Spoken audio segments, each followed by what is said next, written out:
नमस्कार दोस्तों, स्वागत है आपका हमारे YouTube channel the study junction पर।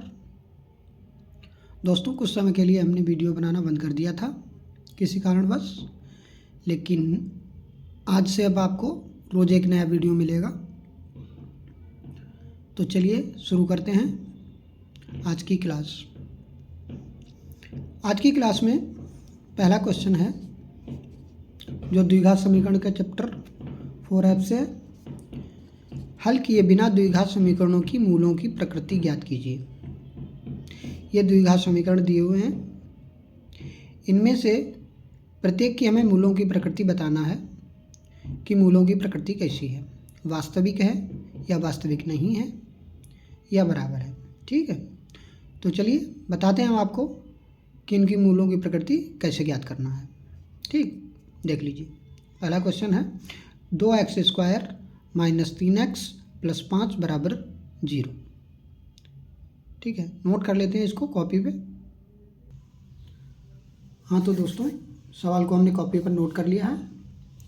ये एक द्विघात समीकरण है 2x² - 3x + 5 = 0। इसमें x² का गुणांक 2 है, x का गुणांक -3 और 5 जो है अचर पद है। इसमें हमें मूलों की प्रकृति ज्ञात करनी है।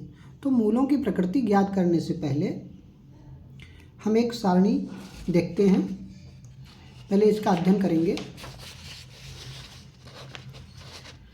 ये देख लीजिए और समझ लीजिए। ठीक है, इसकी सहायता से बड़ी आसानी से हम मूलों की प्रकृति ज्ञात कर लेंगे। तो किसी भी द्विघात समीकरण के मूलों की प्रकृति ज्ञात करने के लिए हमें उसका विविक्तिकर मान ज्ञात करना पड़ेगा। विविक्तिकर निकालने का फार्मूला होता है d = b² - 4ac। ठीक है, ये विविक्तिकर का मान निकालने का फार्मूला होता है। पहले हम इसका मान ज्ञात करेंगे। मान निकालने के बाद हमको ये देखना है कि जो मान निकला है वो 0 से बड़ा है। ठीक है, अगर मान 0 से बड़ा है तो मूल वास्तविक तथा भिन्न होंगे। यानी 0 से बड़ा 1, 2, 3, यानी 0 से बड़ा होना चाहिए। कोई भी मान हो तो मूलों की प्रकृति कैसी होगी? वास्तविक तथा भिन्न होगी। अगर d का मान 0 निकला, ठीक है, यानी d का मान 0 निकला तो मूलों की प्रकृति वास्तविक तथा बराबर होगी। अगर मूलों यानी d का मान यानी विविक्तिकर जो है वो 0 से कम निकला, यानी उसका आंसर जो है वो ऋणात्मक आया, यानी निगेटिव में आया है, माइनस में आया है, तो मूल वास्तविक नहीं होंगे। ठीक, चलिए देखते हैं इसको सवालों पे अप्लाई करके। तो पहला क्वेश्चन है 2x² - 3x + 5 = 0। तो इसमें यहाँ ऐसे कर लेते हैं, यहाँ a बराबर क्या हो जाएगा? x² का गुणांक। x² का गुणांक कितना है? 2। ठीक, b बराबर हो जाएगा x का गुणांक। x का गुणांक कितना है? -3, तो इसको हम -3 लिख लेते हैं। ठीक है, c बराबर क्या होगा? अचर पद यानी 5। ठीक, अब वही फार्मूला लगाएंगे। फार्मूला कौन सा? d बराबर b² - 4ac। b का मान रखेंगे। b का मान कितना है? -3, तो -3 b के स्थान पर -3 लिख दिया, ब्रैकेट बंद करके, और जो स्क्वायर है वो स्क्वायर लगा देंगे, माइनस, फिर 4 यहाँ पर गुणा का निशान लग जाएगा। a के स्थान पर a का मान रखेंगे 2 गुणा c के स्थान पर c का मान कितना है? 5, तो 5 रखेंगे बराबर। अब यहाँ पर -3 का होल स्क्वायर है, इसका मतलब इसकी 2 बार गुणा करनी पड़ेगी। तो -3 की हम 2 बार गुणा करेंगे, तो -3 गुणा -3। ठीक है, -4 2 की और 5 की गुणा करेंगे तो 4 दूना 8 और 8 पंजे 40 हो जाएगा यहाँ पर। ठीक है, अब क्या करेंगे? ठीक, यानी माइनस और माइनस की गुणा जब हम करते हैं तो प्लस में आता है, माइनस की गुणा प्लस में हो जाता है। तो यहाँ पर हो जाएगा प्लस 3 × 9 और माइनस का 40। अब यहाँ पर हम क्या करेंगे, देखिए यहाँ पर प्लस का 9 है और माइनस का 40 है, तो इन दोनों में घटाना हो जाएगा। 40 में से 9 घट जाएगा, तो आंसर कितना आएगा, माइनस का 31। माइनस का 31 यानी आंसर किस में आया हमारा, निगेटिव आया, यानी ऋणात्मक आंसर आया है।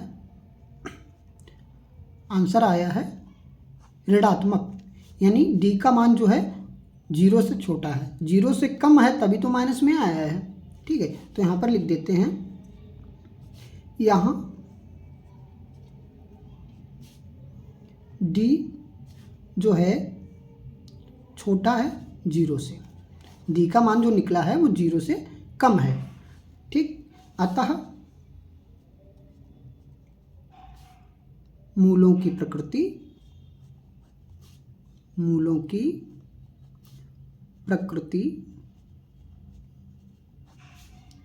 वास्तविक नहीं है।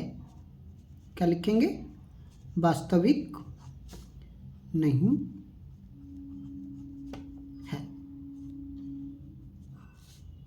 ठीक है, अगर मान नेगेटिव आया है, माइनस में आएगा, तो मूलों की प्रकृति वास्तविक नहीं है। तो देखिए इस तरह से पहला क्वेश्चन सॉल्व हुआ, देख लीजिए।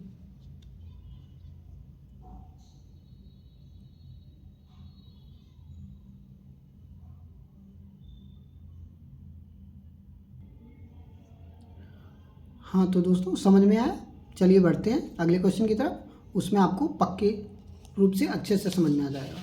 चलिए अगला क्वेश्चन है 9x² माइनस 9x प्लस 1 बराबर 0।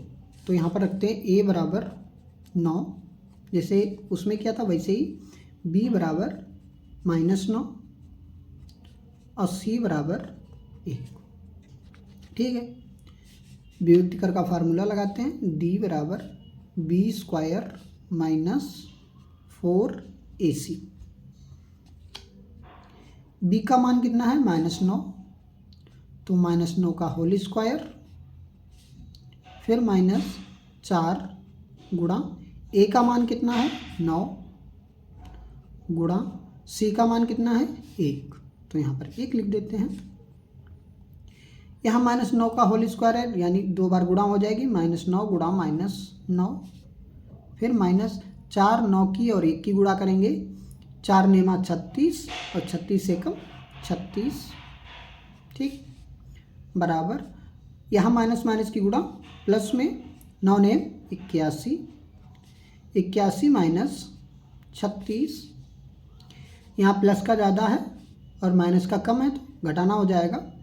कितना बचेगा, 11 में से 6 गया 5, 7 में से 3 गया 4, यानी प्लस का ज़्यादा है तो प्लस का चिन्ह आएगा, प्लस का चिन्ह आएगा, सॉरी। तो यहाँ पर लिख देते हैं धनात्मक। मान किस में आया, धनात्मक, यानी 0 से बड़ा है। ठीक है, तो यहाँ पे लिख देते हैं d बड़ा है 0 से, d बड़ा है 0 से, अतः मूलों की प्रकृति, अतः मूलों की प्रकृति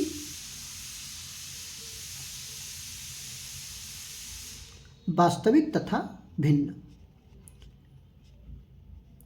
वास्तविक तथा भिन्न है। देख लीजिए,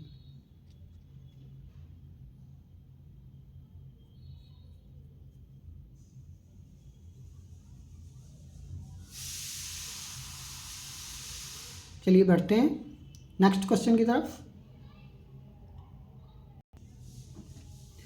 अगला क्वेश्चन है 2x² माइनस 5x माइनस 4। ठीक, इसमें वैसे ही करेंगे, a बराबर 2, b बराबर -5 और c बराबर -4। विभक्तिकर का फार्मूला लगाते हैं, d बराबर b² माइनस 4ac। बी का मान कितना है -5, तो यहाँ पर -5 का होल स्क्वायर, फिर -4 गुणा ए के स्थान पर 2 का प्रयोग गुणा सी का मान कितना है -4, यानी होल स्क्वायर है तो -5 की 2 बार गुणा हो जाएगी, -5 गुणा -5। अब यहाँ पर देखिए 2 बार माइनस है तो माइनस माइनस की गुणा यहाँ पर प्लस में बदल जाएगी, 4 दूना 8 और 8 चौक 32 हो जाएगा।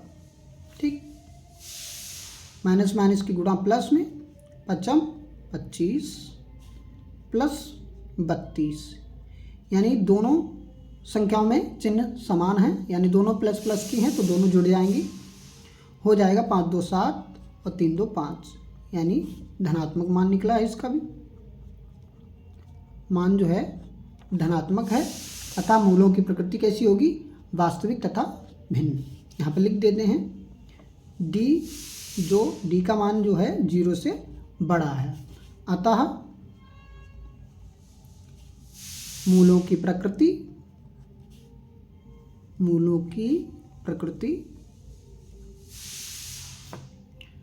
वास्तविक तथा भिन्न है।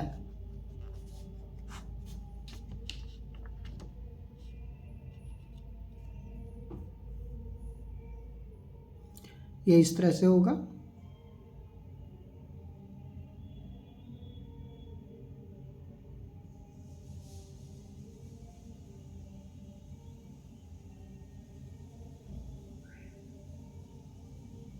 चलिए बढ़ते हैं अगले क्वेश्चन की तरफ। अगला क्वेश्चन है 5x² minus 12 root 3x plus 7 बराबर 0। ठीक है, देखो इसको कैसे करेंगे। यहाँ पर इसको भी वैसे ही करना है, a बराबर 5, b बराबर x का गुणा की पूरा हो जाएगा -12 रूट 3, सी का मान 7। ठीक, फार्मूला लगाते हैं,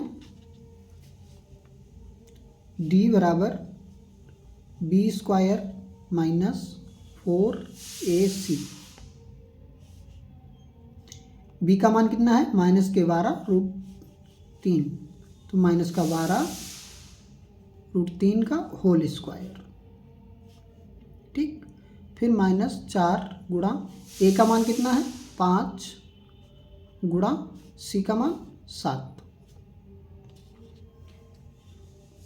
इनकी डबल बार गुणा हो जाएगी, होल स्क्वायर है इसलिए, -12 अंडर रूट 3 गुणा -12 3 माइनस 4 पंजे 20 7 140। ठीक, अब क्या करेंगे, देखिए माइनस माइनस की गुणा तो प्लस में हो जाएगी, और 12 12 की गुणा 12 12 144। ठीक, गुणा अंडर रूट 3 की गुणा करेंगे तो कितना हो जाएगा, अंडर रूट 3 3 9। ठीक, माइनस का 140। अब 144 जो है गुणा ये जो का त्यों रहेगा, 9 का वर्गमूल कितना होगा 3, फिर माइनस का 140। अब